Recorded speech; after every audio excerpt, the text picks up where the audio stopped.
পানির আমার ভাইরা আমার, বিশ্বের নবী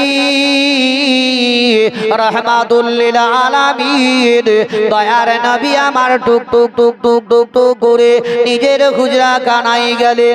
দয়ার নবী মোস্তফা আমার হুজরা খানায় আছেন।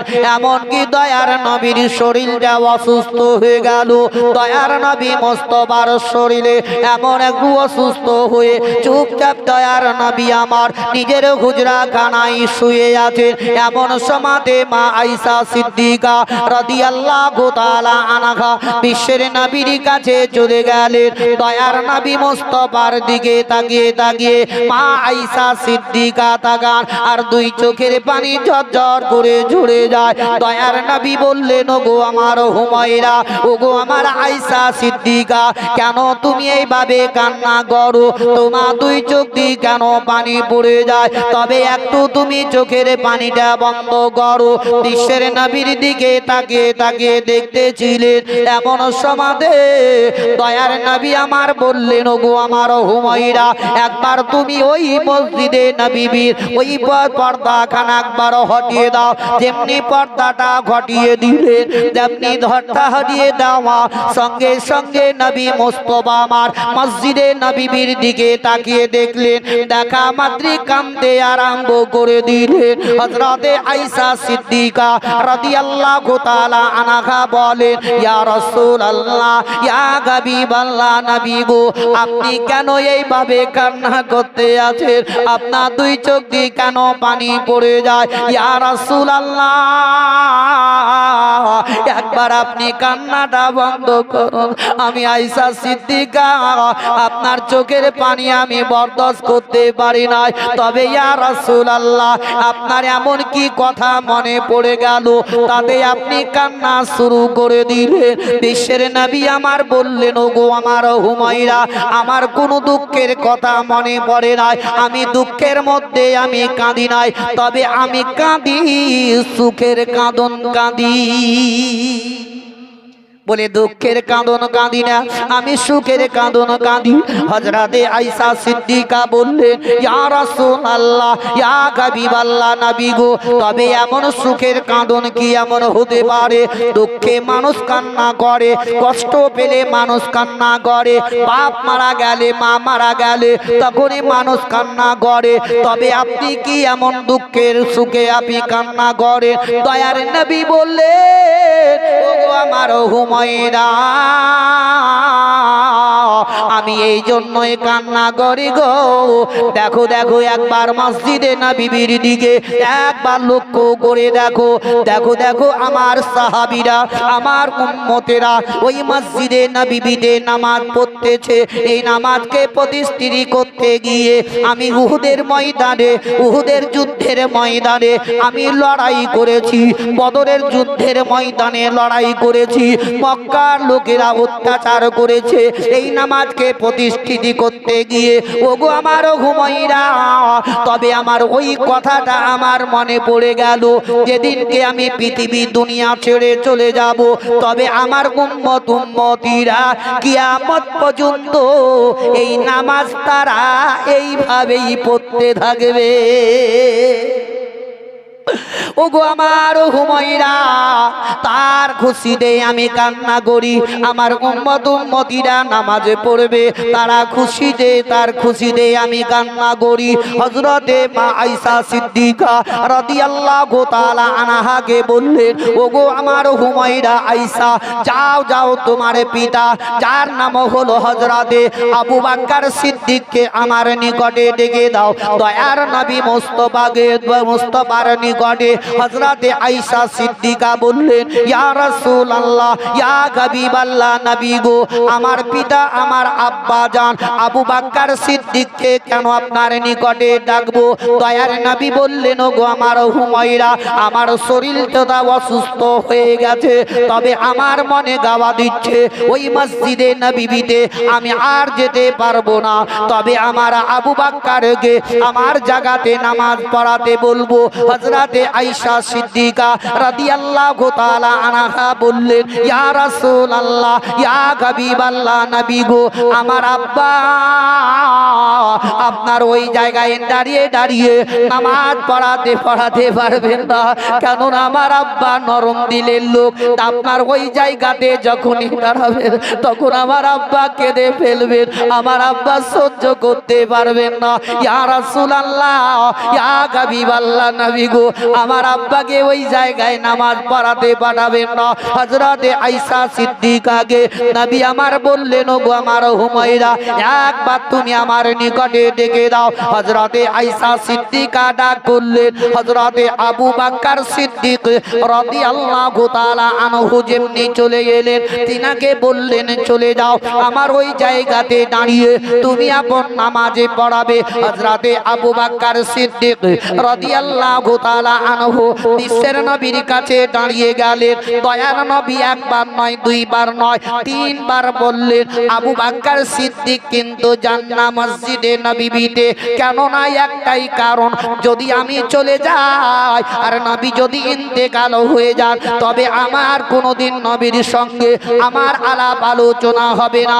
ও আমার ভাইরা, বাপজিরাই আমার, ও আমার দরদি জননী মায়েরাই আমার, হযরতে আবু বকর সিদ্দিককে যখন আপন পাঠিয়ে দেওয়া হলো, হযরতে আবু বকর সিদ্দিক ওই মসজিদে নববীতে নামাজের জন্য যেমন দাঁড়িয়ে গেছেন, এদিকে হযরতে উসমান ও আলী রাদিয়াল্লাহু তাআলা আনহু বিশ্বের নবীকে নেওয়ার জন্য টুকটুক করে বাড়ির দিকে রওনা হয়ে গেলেন। কিন্তু হযরতে আবু বকর মসজিদে নববীতে নামাজের জন্য চলে গেছেন। তারা সকলে যখন জিজ্ঞাসা করলেন, তারা বললেন, নবী আমার আসবেন না।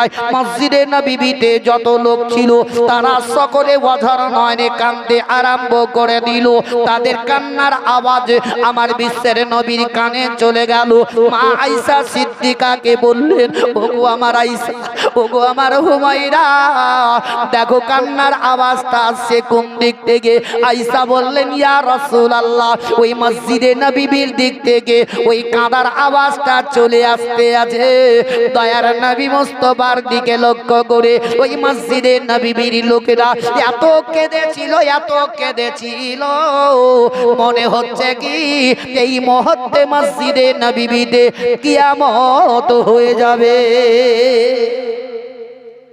ও ভাইরা, বাপজিরাই আমার, দেখুন বিশ্বের নবীর হযরতে আবু বকর সিদ্দিক রাদিয়াল্লাহু তাআলা আনহুর বেটি, যার নাম হলো আয়েশা সিদ্দিকা রাদিয়াল্লাহু তাআলা আনহা, টুকটুক করে বিশ্বের নবীর দিকে দেখতে আছেন। এদিকে দয়ার নবী মুস্তাফা যে আবু বকরকে পাঠালেন, এদিকে হযরতে উসমান আলী নবীর কাছে আসার পরে বললেন, ইয়া রাসূলুল্লাহ, ইয়া হাবিবাল্লাহ, নবী গো, আপনি যতক্ষণ পর্যন্ত ওই মসজিদে নববীতে না যাবেন তারা কেউ আপন নামাজ পড়বে না।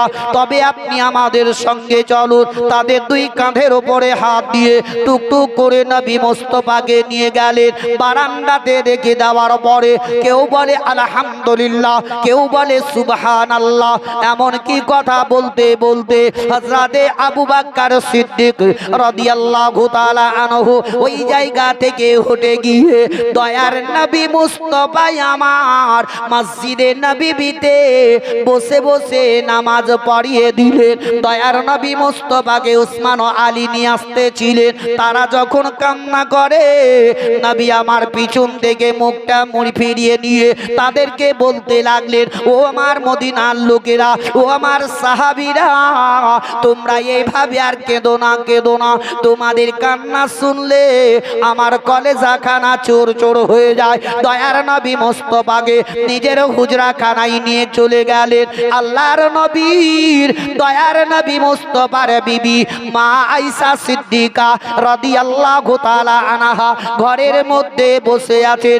এমন সমাদে দয়ার নবী মুস্তাফার দিকে লক্ষ্য করে আয়েশা সিদ্দিকা অঝর নয়নে কান্না করেন। বারবার দেখেন আর কাঁদেন, চোখ দিয়ে পানি ঝরঝর করে ঝরে যায়। এমন সমাতে বিশ্বের নবীর কাছে হযরতে জিবরিল আমিন ও ইসরাইল আলাইহি ওয়াসাল্লাম যখন উপস্থিত হাজির হয়ে গেলেন, হযরতে জিবরিল আমিন বিশ্বের নবীর কাছে সামনে গিয়ে দাঁড়িয়ে গেলেন। জিবরিল বললেন, ইয়া রাসূলুল্লাহ, ইয়া হাবিবাল্লাহ, নবী গো, আপনার নিকটে একটা নতুন ফেরেশতা নিয়ে এসেছি। ইয়া রাসূলুল্লাহ, যদি আপনি ইজাজত দেন তবেই তাকে সামনে নিয়ে আসবো, আর যদি ইজাজত না দেন তবে তাকে ওয়াফসি করে দেব। হযরতে জিবরিল আমিনকে নবী আমার বললেন, ও জিবরিল বলো, তবে এমন কে নতুন ফেরেশতা বলো, তিনি হচ্ছেন যার নাম হলো ইসরাইল আলাইহি ওয়াসাল্লাম। জোরে বলো। ঘুমাচ্ছে নাকি? ঘুমাচ্ছে না? যদি ঘুম না হয় তো একবার তো জোরে তো একবার বলবেন সুবহানাল্লাহ। আগেই বলেছি না ভাই, কথা যদি না বুঝতে পারি তো ফের আবার সুবহানাল্লাহ কি বলবো আপনারা?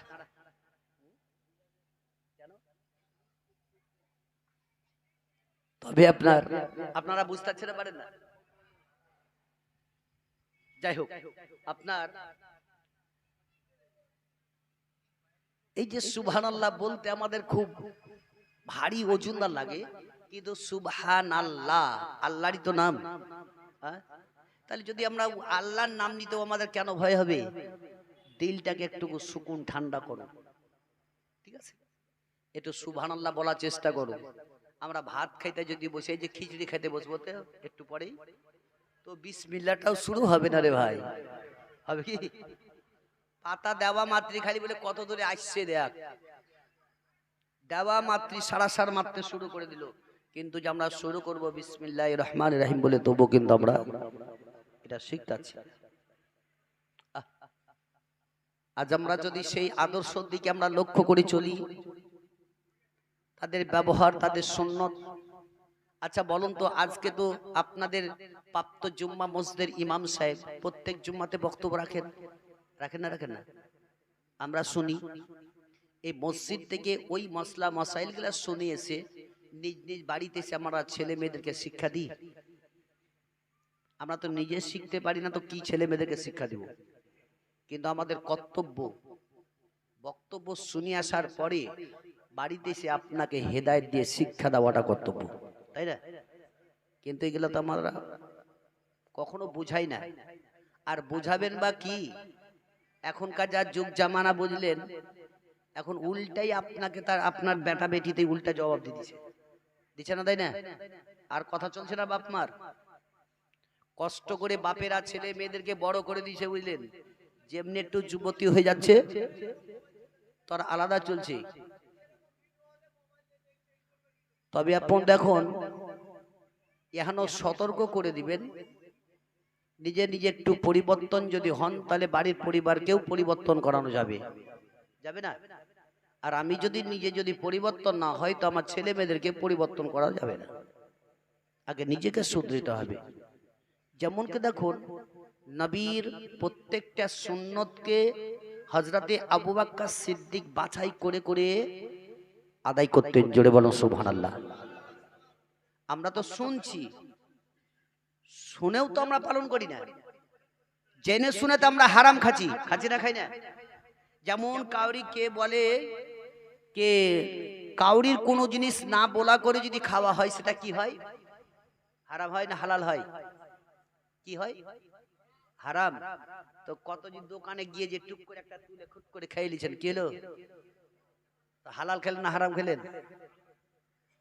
কত জিনিস দেখে না ভাই, কি এটা কেমন, এটা কেমন, দেখে একটা খাই দেখে বলে না, এটা হারাম হবে না হালাল হবে? তার মতো হারাম তো নিজে নিজে আমরা জেনে শুনে দেখাচ্ছি। জিনিসটাকে কেনার পরে খান, তবেই তো হালালি হবে। ও তো পেটের দায় এসছে আপনার কাছে বিক্রি করতে। কিন্তু কিছু কিছু মানুষের বিবেক নাই, এই বিবেক গুলাকে আমরা হারিয়ে দিই। আমরা জেনে শুনে তো হারাম কাজ করছি।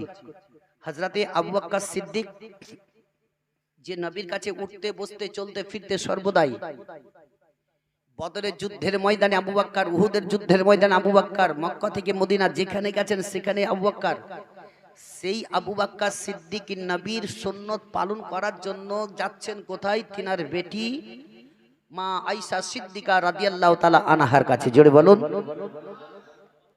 বেছে বেছে নেবেন। হযরতে মা আয়েশা সিদ্দিকা রাদিয়াল্লাহু তাআলা আনহা বাড়িতে আছেন। এমন সময়তে আবু বকর সিদ্দিক আওয়াজ দিলেন। আওয়াজ দেওয়া মাত্র যে কে? বলছে বেটি আয়েশা, আমি তোমার আব্বা আবু বকর আছি, দরজাটা খোলো।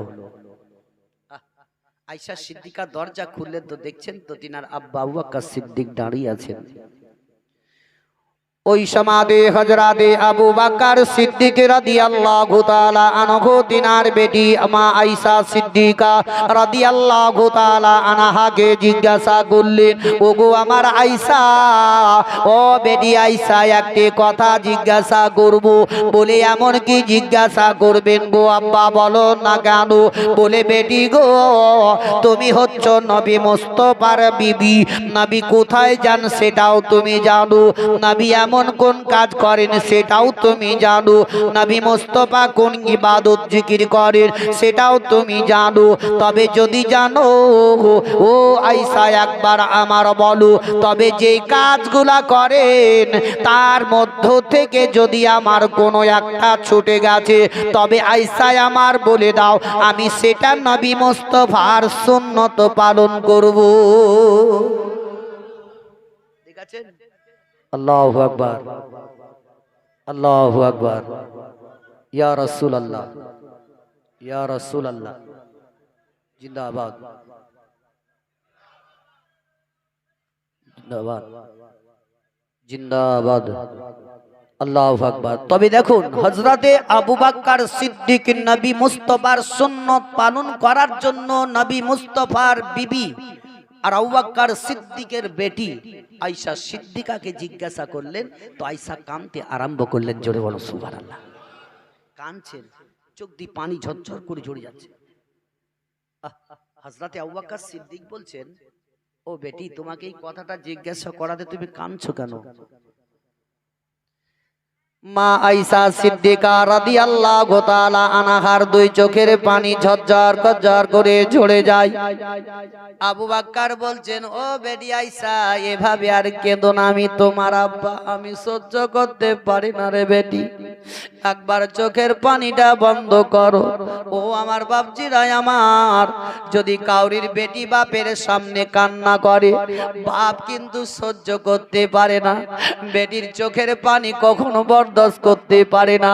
বেটি এমন তোমার কি হয়েছে বলো রে বেটি, আমি তোমার বাপ, যদি পারি তোমার রক্ষাটা করব। এখন আয়েশা সিদ্দিকাকে বিয়েতে আবু বকর বললেন, ও গো বেটি, ও আয়েশা সিদ্দিকা, তবে এইভাবে আর কেঁদো না, কেঁদো না, আমি তোমার আব্বা, এমন কি হয়েছে বলো, এমন কথা কি তোমার মনের মধ্যে আঘাত লাগলো তাতে তুমি এইভাবে কান্না করো? হযরতে আয়েশা সিদ্দিকা বললেন, ইয়া গো আব্বা জান, আমার দয়ার নবী মুস্তাফা রাহমাতুল লিল আলামিন এমন একটি কাজ করেন, ওই কাজটা আজ পর্যন্ত কোন সাহাবীরা কেউ জানে না। যে আবু বকর নবীর কাছে উঠতে বসতে চলতে ফিরতে সেও বলছে জানে না। দেখুন, আপনাদের ইমাম সাহেবের কাছে কেউ না কেউ একজন উঠবস করে না, করে না? করে।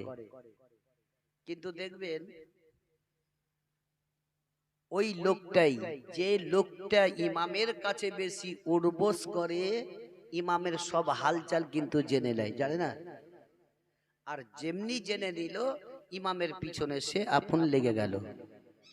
লাগে না পাছে? ওই লোকেই খারাপই করবে যে যার কাছে নিকটবর্তী। দেখবেন কোন মানুষকে যদি মারতে হয় তো দূরের লোকে মারে না, একমাত্র কাছের বন্ধুরাই মারে। তো ওই ইমামকেই মারবে তো ওরাই। আবার কিছু মুয়াজ্জিন আছে বুঝলেন, ইমামের সাথে খুব ঘনিষ্ঠ হয়, কিছু শিক্ষা দীক্ষা নিয়ে নিল, এবার মুয়াজ্জিনের ভাও বেড়ে গেল, ইমামের পিছনে লেগে গেল। খবরদার ভাই বাপ, ওরকম করবেন না। হযরতে আবু বকর সিদ্দিক নবীর কাছে উঠতে বসতে চলতে ফিরতে সেও নবীর ওই জিনিসটা জানতেন না। হযরতে আবু বকর সিদ্দিক রাদিয়াল্লাহু তাআলা আনহা বললেন, ওগো আমার বেটি আয়েশা, একবার বলে দাও তবে চোখের পানিটা একটু বন্ধ করো, এইভাবে আর না কান্না করে। তবে এমন কোন কাজটা আমার থেকে ছুটে গেছে সেটা নবী মুস্তাফার সুন্নাত পালন করতে পারে না।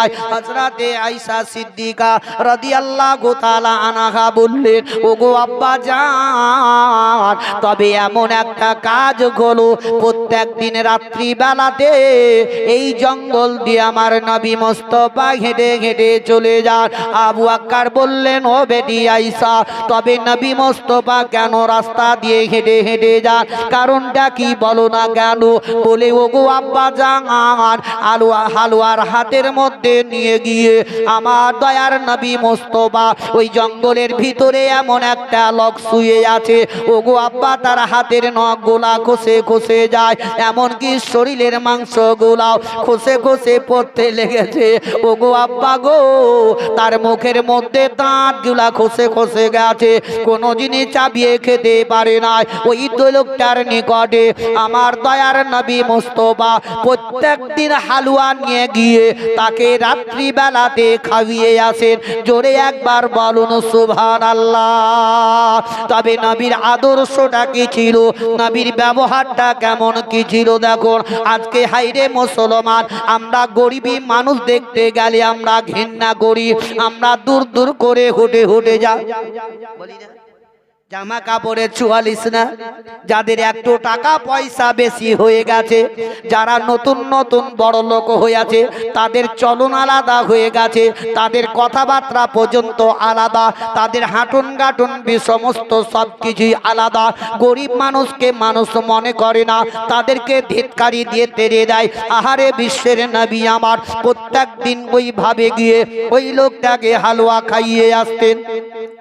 হযরতে আবু বকর সিদ্দিক বললেন, ওগো বেটি ও আয়েশা, বলো বলো তবে যে হালুয়াটা নবী নিয়ে যান ওই হালুয়াটা নিজে তৈরি করেন নবী, না তুমি তৈরি করে দাও বলো?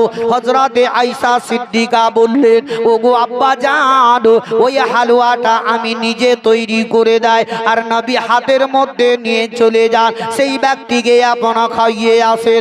দয়ার নবী মুস্তাফার দিকে লক্ষ্য করে আবু বকর সিদ্দিক বললেন, বেটি গো, তবে ওই হালুয়াটা তুমি আজকে রাত্রিতে আজকে আমাকে তৈরি করে দাও, নবী মুস্তাফার জায়গাতে আমি ওই ব্যক্তিকে হালুয়া খাইয়ে আসবো, যাতে আমার সুন্নতটা পালন হয়ে যায়। হযরতে আয়েশা সিদ্দিকা রাদিয়াল্লাহু তাআলা আনহা সঙ্গে সঙ্গে হালুয়া তৈরি করে দিলেন, আবু বকর সিদ্দিকের হাতে দিয়ে বললেন, ওগো আব্বা জান, আপনি এই রাস্তা ধরে চলে যান, চলে যান, দেখবেন লোকটা কথা বলতে পারে না, আসমানের দিকে মুখটা চেয়ে আপন বাবা শুয়ে থাকবে। এখন আবু বকর সিদ্দিক টুক টুক টুক টুক করে ওই জঙ্গলের ভিতরে চলে গেলেন। যাওয়ার পরে দেখছেন তো লোকটা আসমানের দিকে মুখটা ছেড়ে আপন বাবা হাঁ করে আছেন, কেননা রোজানা প্রত্যেক দিন হাঁ করে থাকেন। দয়ার নবী সেইভাবে তার কাছে হালুয়া খাইয়ে দেন। হযরতে আবু বকর সিদ্দিক রাদিয়াল্লাহু তাআলা আনহু ওই লোকটার কাছে যেমনি চলে গেছেন, আর ওই লোকটা পায়ের আওয়াজটা কানে যেমনি চলে গেছে, চোখ খুলে দিল, আর এমনকি আসমানের দিকে মুখটা ছেড়ে হাঁ করে তাকে দেখতেছিল। হযরতে আবু বকর সিদ্দিককে ওই লোকটা দেখতে পাওয়ার পরে আঙুলের ইশারা দিয়ে বলতে আছেন, তুমি কে একবার বলো, তোমার বাড়িটা কোন জায়গা, তোমার নামটা কি বলো? আর যেই লোকটা রোজানা আমার নিকটে আসতো সেই লোকটা কি মারা গেছে বলো? হযরতে আবু বকর সিদ্দিক রাদিয়াল্লাহু তাআলা আনহু বাবা ওয়াজর নয়নে কাঁদতে আরম্ভ করলেন, দুই চোখের পানি ঝরঝর করে ঝরতে লাগলো।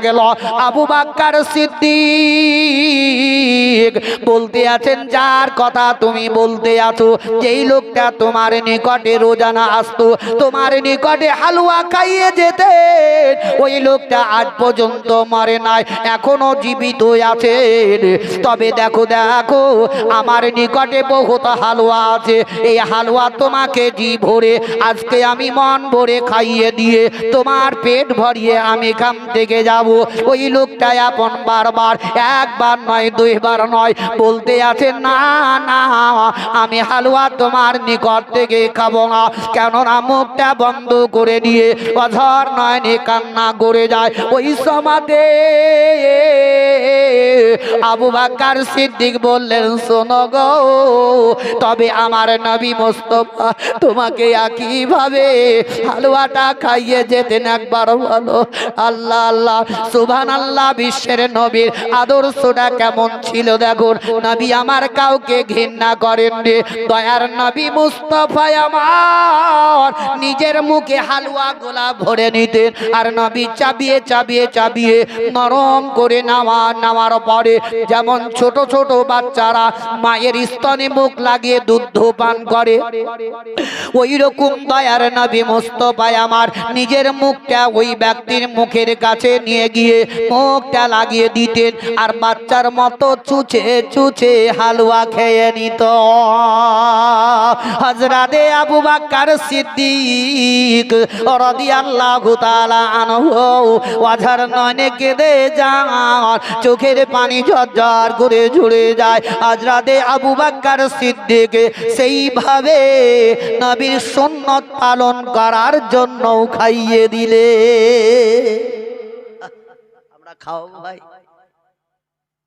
আমরা যখন কোনো বিয়ের বাড়িতে কিংবা মরার বাড়িতে খানা হয়, হয় না হয় না, হয় চালিশা বছর কি আমরা ভালো ভালো লোকদেরকে ডেকে খাওয়াই, যার মাথায় তেল তাকে ঢালো তেল।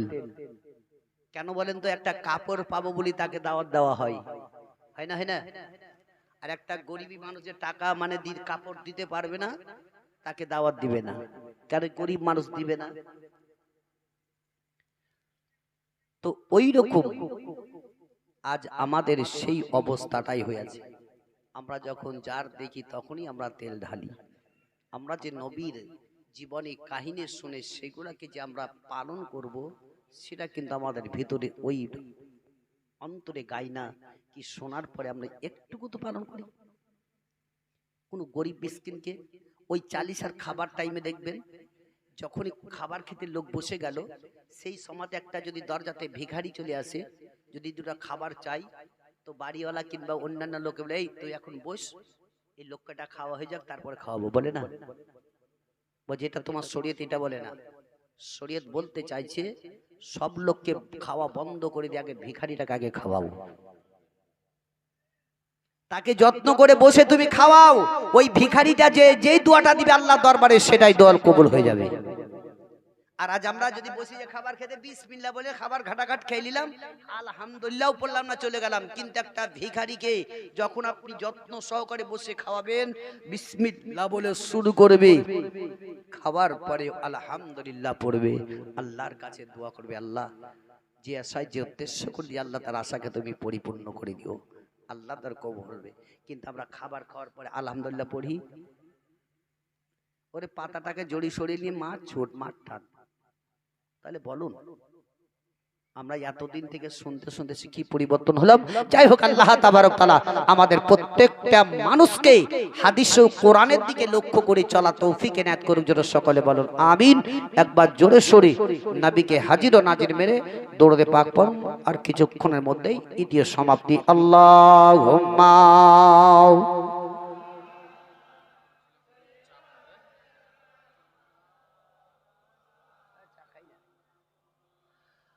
وعلى آل سيدنا صلوا على محمد